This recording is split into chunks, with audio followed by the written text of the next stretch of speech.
नमस्कार, मी पंजाब डक। आज आहे 7 सप्टेंबर 2025। तर सुरुवातीला राज्यातल्या शेतकऱ्याला सांगितलं की आपण 7 सप्टेंबरला चांगलं सूर्यदर्शन होईल, तर सूर्यदर्शन राज्यात ठिकठिकाणी झालं। पण हे 7 सप्टेंबरला सूर्यदर्शन असताना देखील राज्यात काही जिल्ह्यामध्ये पाऊस राहणार आहे, म्हणून हे सर्वप्रथम शेतकऱ्यांनी लक्षात घ्यायचं।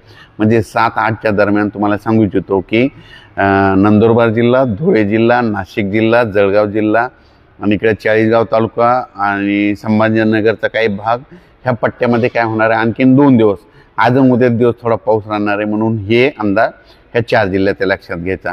पण त्याच्यानंतर ह्या 4 जिल्ह्यात पाऊस सुरू असताना म्हणजे 7 तारखेला तुम्हाला सांगू इच्छितो की मग दक्षिण महाराष्ट्राकडे मग तुम्हाला सांगू इच्छितो की मराठवाड्याकडे म्हणजे तुम्हाला सांगतो परभणी जिल्हा झालं, लातूर जिल्हा झालं, बीड जिल्हा झालं, जालना जिल्हा झालं, जालना जिल्हा झालं, त्याच्यानंतर सोलापूर जिल्हा, धाराशिव जिल्हा, सांगली जिल्हा, इकडं नांदेड जिल्हा, इकडं हिंगोली, वाशिम, यवतमाळ ह्या पट्ट्यामध्ये ना ह्याचा उद्यापासून 8 तारखेपासून चांगलं सूर्यदर्शन होणार आहे, म्हणून लक्षात द्यायचं। पण तुम्हाला एक सांगू इच्छितो तर त्या जिल्ह्यांना फक्त 7, 8, 9, 10 आणखीन 4 दिवस चांगलं सूर्यदर्शन होणार आहे। पण तुम्हाला सांगू इच्छितो की मग नंतर काय होणार आहे, आपलं उत्तर महाराष्ट्रातला पाऊस कमी होणार आहे। उत्तर महाराष्ट्रातला पाऊस कधी कमी होणार आहे,